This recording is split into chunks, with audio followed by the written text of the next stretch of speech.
Изолента Лайф. У нас Алексей Иванович Подберезкин, доктор исторических наук, профессор и директор Центра военно-политических проблем.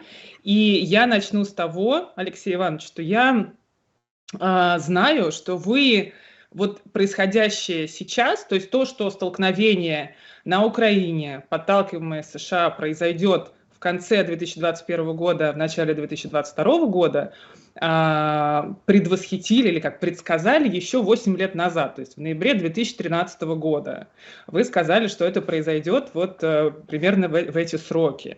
Как вам удалось сделать настолько точный анализ, да, настолько точно предсказать события?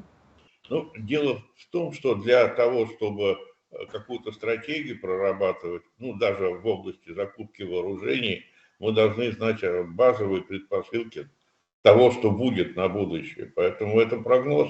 И я этим делом занимался. То, что вы конкретно говорите, это развитие сценария военно-политической обстановки, это было действительно в ноябре первый раз сделано, потом даже напечатано в открытой печати, вот эту книжку я покажу, вот, это как раз в то время вышло. После этого много было всякого рода заседаний, в том числе вот в Генеральном штабе был на кафедре стратегии, эта тема обсуждалась, они мне даже книжку сделали, прислали потом, да. Так что здесь не было никакого секрета, есть внутренняя логика развития военно-политической обстановки, когда вы смотрите на множество факторов, которые формируют этот самый военно-политический сценарий, выбираете из них наиболее вероятный. Вот тот вероятность того сценария, о котором я говорил, эскалация политики военно-силового принуждения, вероятность его в 2013 году была оценена 85%. То есть это очень высокая степень вероятности.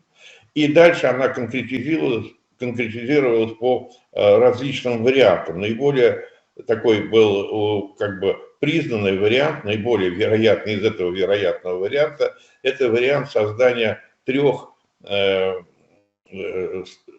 частных стратегических обстановок вдоль нашей границы. Первое, самое главное, это, конечно, на Украине, это понятно, но кроме этого Беларусь и Казахстан. Причем, что интересно, как и вот с общим сценарием относительно Казахстана тоже не хотели верить и не хотели верить в отношении Беларуси, но, к сожалению, и то, и другое подтвердилось. Все это реализовалось, да, мы все это наблюдаем. Я специально не говорю о Северном Кавказе, потому что там немножко другие факторы работают, но ситуация-то, если вы заметили, даже вот недавнего обострения, она не случайно так совпадает с украинской, да.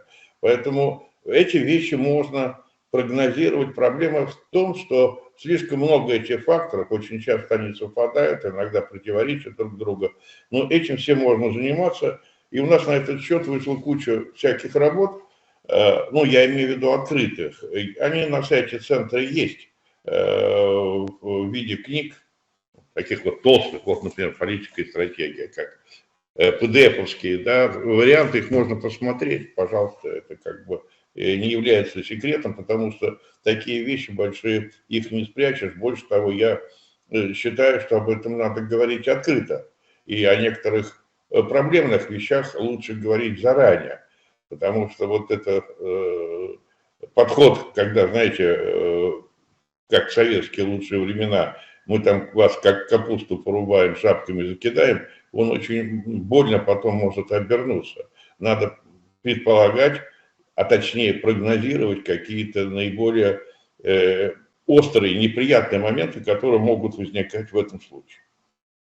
Ну и вот я могу сейчас перечислять достаточно долго, да, то есть чем больше освобождается территорий на Украине, и в ДНР, и в ЛНР, тем больше в наше распоряжение, в распоряжение Министерства обороны, конечно, в первую очередь сначала, поступает документов, доказательств всякого рода о том, что вот действительно наступательная операция уже со стороны Украины планировалась, ну вот буквально на начало марта, да, то есть я сейчас могу перечислить, как это все готовилось, и вот сертификаты мы уже обсуждали, да, обучение военнослужащих там британскими силами, да, вот знаю, и, собственно, сканы были приказов, да, соответствующих о подготовке, там, конкретных мер о подготовке этих наступательных операций.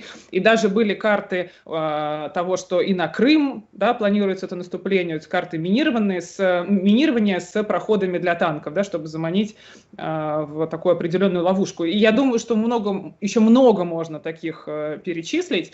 Но то есть у нас есть, в принципе, все основания полагать, что это наступление было бы буквально, если бы Россия не опередила эти события, то оно произошло бы буквально, может быть, в течение недели там, с небольшим. Это так, потому что наш прогноз, он делается достаточно укрупненным, без оперативного приближения. То есть в 2013 году было сказано, что ситуация будет развиваться в военной силовой области таким образом, что это будет комплексное силовое давление, которое перерастет уже и будет включать в том числе военное давление в 2022 году. Там, конечно, месяц не указывался, и вот эти вот оперативные вещи тоже.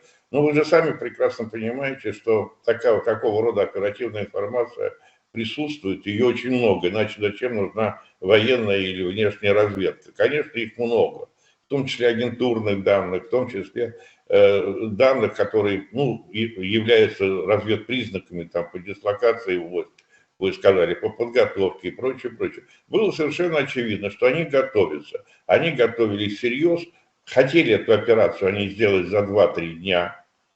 Это вот я сейчас пользуюсь той информацией, которая у меня, скажем, была там в ноябре, условно говоря, декабре. Потому что сейчас, конечно, когда есть документальное подтверждение, все это можно уточнить и сказать, как бы прочитать более точно, это понятно. А вот в то время как бы было совершенно очевидно, и уже это событие прогнозировались с нами, в том числе и с точки зрения оперативной проработки, поэтому, могло это быть не в марте, это могло быть в мае, в июне, могли какие-то другие факторы повлиять, потому что, знаете, как вот политик, главнокомандующий, даже там президент, он принимает решения, а конкретное его исполнение ложится на военных, они должны принять решение, там, в какой час и какими силами и средствами нанести удар. Поэтому всегда есть некий зазор, который должен реагировать на разные условия. Там, понимаете, одно дело вы планируете, знаете, как умнейший в свое время военный теоретик Клаузевиц сказал, что ни один план военный не может быть реализован на 100%. Даже идеальные германские планы генштабовские не могли быть реализованы точностью, потому что вы встречаете другую волю, другую стратегию и очень-очень много субъективных факторов, которые корректируют ваш план. Так и здесь тоже очень много различных субъективных и не очень субъективных моментов, начиная погоды. Вот, например, какая сейчас холодная весна. А представьте себе, это медленное наступление. А вы знаете, вот я бы вам дал, как бы попробовать выкладку в 40 килограммов и пройти по полю эти самые 15 километров. Даже не попадая под огонь. Хорошо, не пешком, так на броне. Это же холодно. И вас не ждет там возможность переодеться в теплое белье. У вас нет второго комплекта. Сменить там сапоги, да, или берцы там на сухую обувь. И поесть нормальную пищу, да, а не просто, так сказать, сухпайок, который там вы живете 5-й день подряд. И, наконец, просто физическая усталость. Попробуйте не поспать. Я вот здесь был в командировке недавно, ездил по оборонным предприятиям, по нашим, в том числе вот видел, как супер наши эти системы, М3 буквы, делаются очень интересно. Вот. И, вы знаете, я спал нормально, в мягком вагоне. И я все равно приехал через 3 суток усталый, понимаете, даже в таких поездках. А подумайте теперь, что даже какой-то генерал, который в поле находится, я уж не говорю, так сказать, о чинах поменьше, ведь он не в гостинице живет, он живет вот в этом вот автомобильной палатке, грубо говоря, в которой тесно, душно, да и спать-то там невозможно, потому что вот я, бывая на таких мероприятиях, всегда с удовольствием поспал получше в землянке. Если есть возможность ее вырыть, то для того, чтобы вырыть, нужно хотя бы 4-5 часов. А этих 4-5 часов нет. Значит, на чем спит солдат? Да спит на снарядных ящиках. А вот я спал на снарядных ящиках, я не знаю, можете себе представить, зимой там постелить ватник максимум, что у тебя найдется, и поспать на снарядном ящике. Ну, много ты не поспишь там, да. Так что вот это реальность наша. И я считаю, что продвижение наших войск, я не буду их хвалить, они и так выше всяких похвал, но оно идет в тяжелых условиях, потому что оно идет по огромной протяженности фронта и, в общем, сталкивается с реальным сопротивлением. Вот, может быть, что мы не вполне дооценили, это, кстати, чувствуется в официальных заявлениях, там, думайте хорошо, если вы помните, в начале кампании, думайте хорошо там о своем противнике, беспокойтесь. Это тоже, в общем, русские люди и все прочее. Вы знаете, а подготовили за эти 20 лет зверей в своей основной массе. Это не цивилизованная армия, которая воюет по правилам. Вот только мы называть-то их почему-то не спешим так, какими они являются. Это не просто фашисты. Вы знаете, даже во время Второй мировой войны бандеровцы делали более страшные вещи, чем эсэсовцы. Эсэсовцы как бы до этого еще могли и не опуститься, до чего опускались бандеровцы. А мы ведь в силу нашей политики дружбы народов всячески штриховали вот эти моменты украинского национализма. И не только потому, что Хрущев их там досрочно освободил из мест заключения, но и потому, что не хотелось об этом говорить. Не хотелось говорить о том, что сотни тысяч бандеровцев убивали советских солдат или военнослужащих Красной Армии, так лучше сказать. И как бы, ну то есть уже операция идет больше месяца. Вот вы с профессиональной точки зрения, как бы сейчас обрисовали состояние украинской армии, я имею в виду так предметно, да, в военно-техническом плане, в кадровом плане, в плане там снабжения, топлива, ну то есть вот этот расклад, то есть мы понимаем, что силы освобождения, да, назовем так, они продвигаются все-таки достаточно успешно, может быть не так быстро, да, но аккуратно и поступательно, назовем это так. А вот если разложить по вот этим пунктам, по компонентам состояния украинской армии и нацбатов на данный момент. Вот как бы вы это обрисовали? Опять-таки, контроль над вооруженными силами всеми со стороны руководства. Вот эти все пункты. Ну вот, на мой взгляд, иногда такая точка зрения присутствует, что, мол, украинская армия – это так второстепенная армия. Это не так. Это вторая по величине европейская армия. Даже те 260, это без тербатов, 260 тысяч сухопутных войск, которые были выставлены, боеготовы, мобилизованы, подготовлены, обуты, одеты, прекрасно вооружены. Это серьезная сила. Кстати сказать, если вы помните, ведь у нас в России всего контрактников 1 миллион.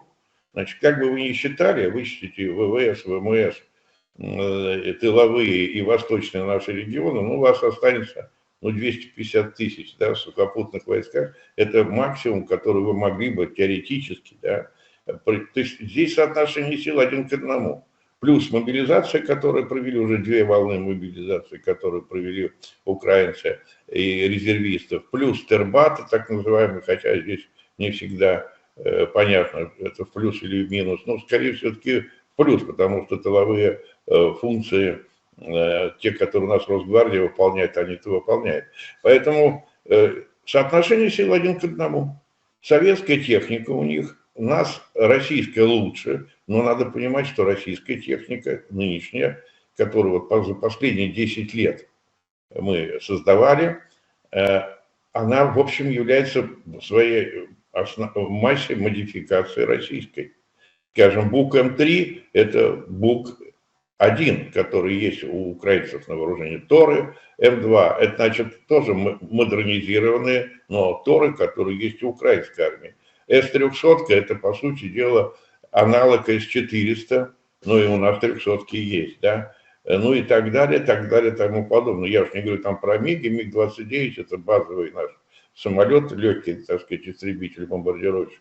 Су-25, вот эти штурмовики, они что у нас, что на Украине? Нет, ну, конечно, у нас модернизированы они, у нас больше внимания уделялось их переоснащению, лучше там, скажем, средства боевого поражения, ракеты там, да, все это да. Но у украинской стороны ведь тоже есть очень многого, то, что им досталось от Запада. Прекрасные средства разведки, которые, ну, извините за выражение, на халяву достались, и космической, и воздушной, просто так.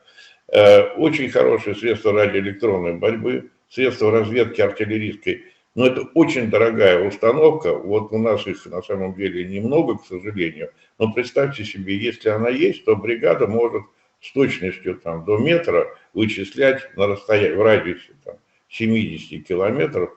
Вот у нас есть такая система, уже российская, зоопарк называется, там, с точностью до метра определять координаты, откуда наносятся удары. Но вот сколько их у нас, сколько там в украинской стороны, потому что стоимость, конечно, этой установки очень большая. Вот поэтому все это, как бы, когда начинаешь сравнивать, то разумное сравнение. Ну да, российское оружие получше. Но точка У, она, сами понимаете, была советская, а у нас с тех пор появилось вот то, что мы называем высокоточным оружием. Это ониксы, это бастионы, если говорить о береговых комплексах, это калибры. Это да, но это ведь крылатые ракеты, на самом деле, если бы украинцы сами не угробили свою ОПК вот в этой области, они были готовы это делать. У них, в принципе, вот мы сейчас не говорим, но я думаю, когда Днепропетровск, нынешний Днепр, займут наши войска, и там, если все не уничтожат к тому времени, то мы увидим интересные вещи. Например, мы увидим целые ступени неиспользованных наших ракет, в том числе баллистических ракет, советских, которые могли бы быть использованы.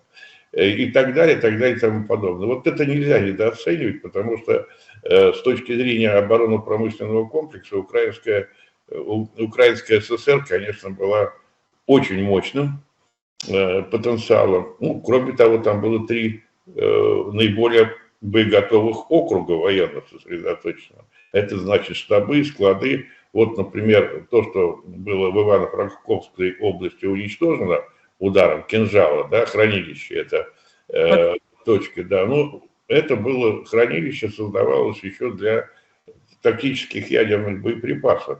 То есть в туннеле, в горе было прекрасно защищено, и там добра этого было очень много. И кроме как кинжалом, как бы поразить этот объект было, наверное, невозможно, даже точка У или там, да, ну, наши калибры, наверное, бы не нанесли такой ущерб, потому что здесь очень важна кинетическая энергия мощная. Здесь, видимо, либо оникс, либо кинжал, вот такие высокоточные системы могут разрушать. Кстати сказать, эта проблема сейчас будет с Мариуполем, потому что, ну, я не знаю, вот представьте себе, я видел как-то Мариуполь со стороны железной дороги. Просто я ехал на поезде из Донецка, и недавно, вот перед этими событиями, и вдоль завода Азовсталь, знаете, я ехал минут 20, наверное, поезд шел. Это сплошная промзона. Она, по-моему, 100 квадратных километров.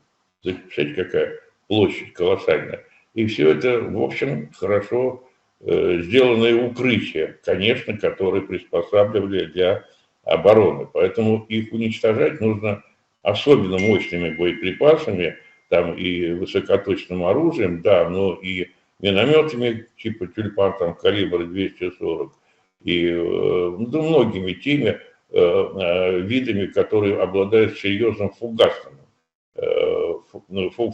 воздействием. Потому что если этот пункт там какой-то обороны заглублен там в бетоне на 3-5 метров, то выковырить оттуда можно только вот таким зарядом, да. А может быть, придется использовать и другие средства, вакуумные бомбы, например, там, я не знаю. Но, скорее всего, все-таки вот высокоточное оружие типа кинжала Оникса, то, что должно просто спахать эту оборону, бетонные эти укрепления, иначе, мне кажется, нельзя. Либо вот я повторяю, те самые старые советские образца 45-46 года минометы калибра 240, которые могут удивительно точно стрелять. Я как бы стрелял, тоже из них приходилось, а потом с удивлением вдруг узнал, что Тросов их оценил как наиболее эффективное средство при штурме Грозного. Точность поразительная, мощность тоже, поэтому, ну вот, может быть, и им достались, и я знаю, что у нас сейчас несколько дивизионов таких орудий есть в стране. Алексей Иванович, а я еще вот что хотела вас спросить. То есть мы знаем о том, что есть наемники на Украине, и более того, без них было бы не обойтись, зная стоимость одного хотя бы запуска из Джавелина, да, одного пуска. И я так понимаю, что у украинцев были проблемы с тем, чтобы осуществлять эффективно эти запуски, и поэтому там количество наемников возрастает, ну, то есть конкретно из НАТО. Вот мы сейчас показываем, это американцы, да, это американцы. Американская речь. Как бы вы оценили, ну, на ваш взгляд, примерную пропорцию или долю, или количество вот тех самых иностранных наемников, которые сейчас воюют на Украине?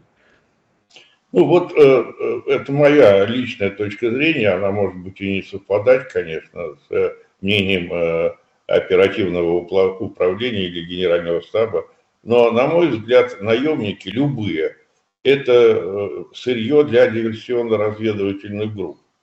Это не какая-то организованная сила. То есть создать бригаду наемников, мне кажется, невозможно, и даже батальон, мне кажется, это нет.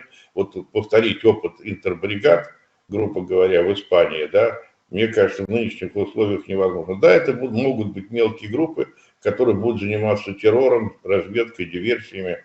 Это да, а вот какие-то соединения вряд ли. Ну, там, где они концентрируются, это уже не один раз, это было уже как минимум 3 раза, наносятся удары высокоточным оружием, они очень эффективны, после которого наступает шок.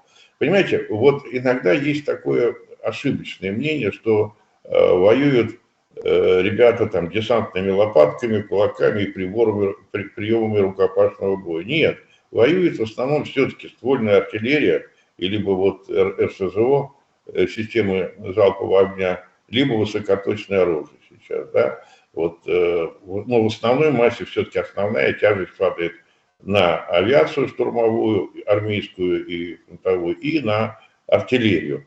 Причем на артиллерию, наверное, 3/4 всей нагрузки, да.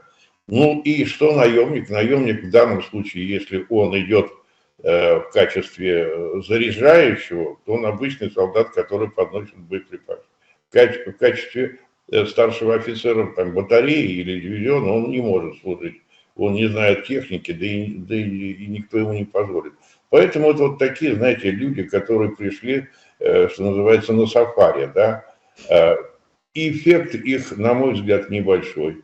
И вот вы говорите, джавелины там или системы, есть даже еще более, да, вот которыми, так сказать, может, ну, обучать-то им там достаточно просто. Там вся система, она, грубо говоря, можно ее научить и даже по YouTube, да, это как бы не есть проблема. 70-100 тысяч примерно. Да, но ничего дешевого нет.